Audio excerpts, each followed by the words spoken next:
Guys, Cloud Journey here. I've been trying to get a video done for the last little while, but I've been working lots of night shifts and stuff, and with two kids and everything running around, it's really hard to find like even 10 minutes to quickly do a video.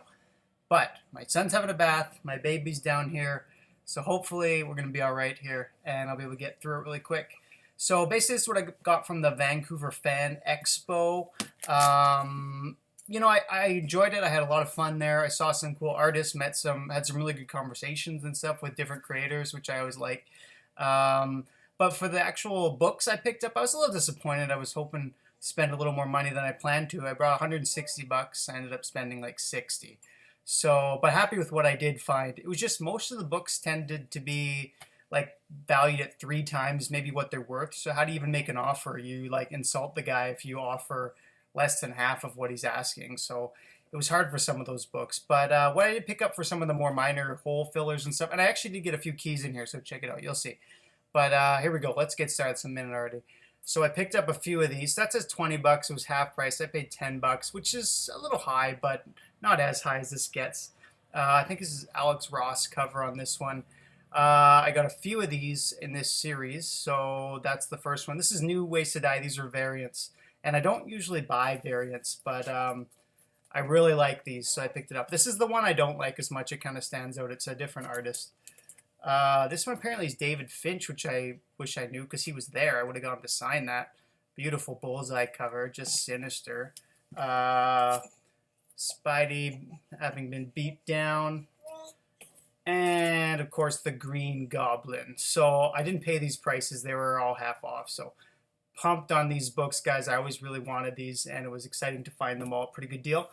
Also, I'm trying to collect all the Grant Morrison Batman, so this is part of the Damian Wayne story. So this is 658, 656. These are ordered. This is an awesome issue too. I think this is like the first full appearance of Damian Wayne. 657. So that kind of finished that story. And now for a couple keys here, I got Batman Year 3, it's Batman 436, really. This is the first appearance of Tim Drake. And this book, I don't know why it's so cheap, guys. Like, this was, again, half price, so it cost me $3. And, yeah, like, major character, Red Robin. He was Robin for a long time. Surprised it was so cheap. And I've looked online, that's about what they go for. They can buy it for cover price. So, yeah, maybe there's another, like, premiere issue that some people consider more the first appearance or something. I don't know. But yeah, excited to have that. That's also like really near mint. All these books are in like awesome shape, guys. Yeah, let's do this one. So this I was really excited about. This is one of my bigger ones I picked up. Omega Man #3, first appearance of Lobo. And they were selling these for like $40, $60, $80 even in some of these booths. And I've seen a lot of your guys' videos, and I know they go for like $1 sometimes in the dollar bin. And that's less and less now. I realize that, but I didn't want to spend like 20, 30, even $40 all that on this book because I wanted it, but I just didn't want it that bad. But yeah, I spent $5. I found a guy, and it's not near mint. It's really hard to see on here, but they're kind of these weird. They're almost like scratches, like somebody like rubbed up against it or something like that. They're strange. They're not creases exactly. They're like they were open. Inside, the book looks like it's never been read. It's really pristine inside. It's just on the cover. There's a couple of these like weird sort of thin. I don't know how to explain it. It's like a rub. It looks like it was almost rubbed. It's a very fine line, but it's there. But that for this book, like this was what I want for my collection. I don't need it to be absolutely flawless. I'm really satisfied with what I got for $5. I still think he could ask more for that, and maybe would have got it, but yeah, really excited. So you guys know J. Scott Campbell's kind of hot, so I grabbed this one because Hot Mary Jane cover. Those are going. This one, Gotham City Sirens, Harley Quinn cover, all three of them, but I wish I got a few more of these. They did have more there, and this is the first kind of booth I really hit and bought a bunch of books, so I didn't want to blow my whole wad right on this first booth. So I had a couple more in there, and I took them out, and I wish I didn't now because I didn't end up really buying too much more after this one booth. But even this, like, this is kind of the scam these guys pull. Like, they charge, like, maybe $10 for this #1, but all the rest were like $8 they were asking. And then they say half price to make you feel like you're getting some killer deal when you're really paying an average price. Like all those Batman books were $5, which is not a great price for Batman stuff, but that's all good. Detective Comics 583. This is the first appearance of the puppet guy. What's his name? The ventriloquist. So, and this is like near mint. I always thought Batman looked kind of fat on this cover. I think it's just the shadow on there, but maybe it's just the style. But it is pretty cool cover. I like the bats in the sunset there. Yeah, very like pristine book. Really excited about that one.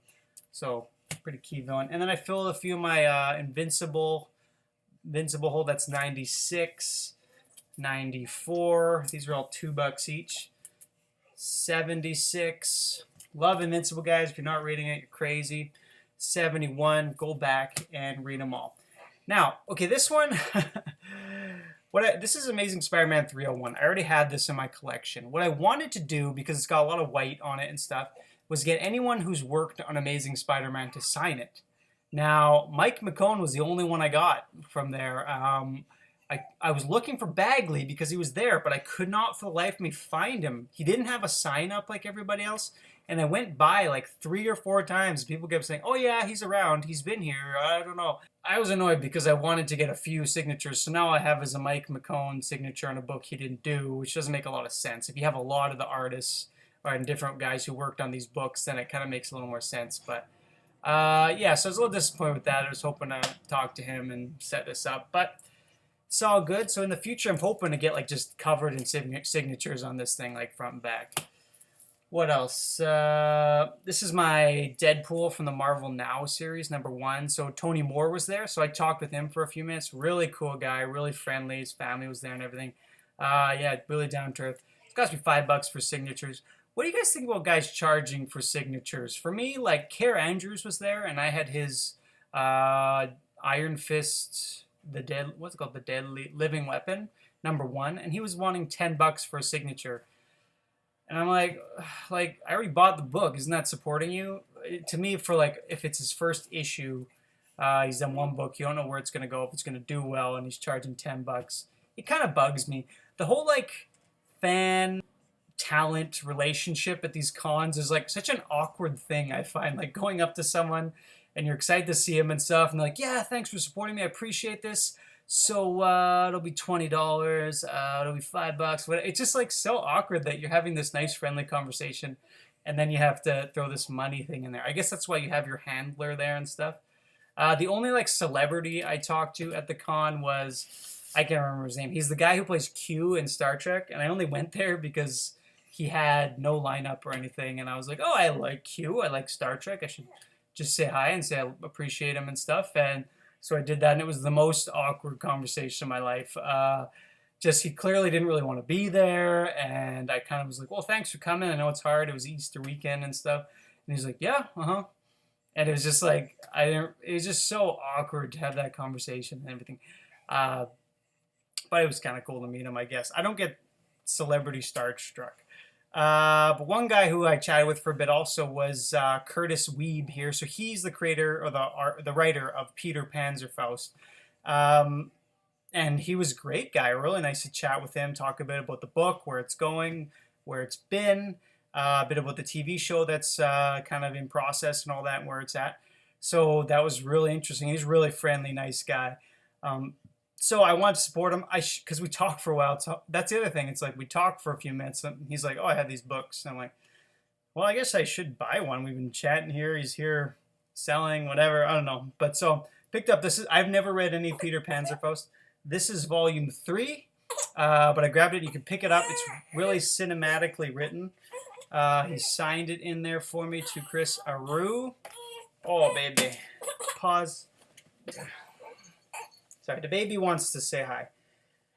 So yeah, and that was that. That was it from my haul. So appreciate you guys watching, and we will talk soon. Take care. Say goodbye, Alea.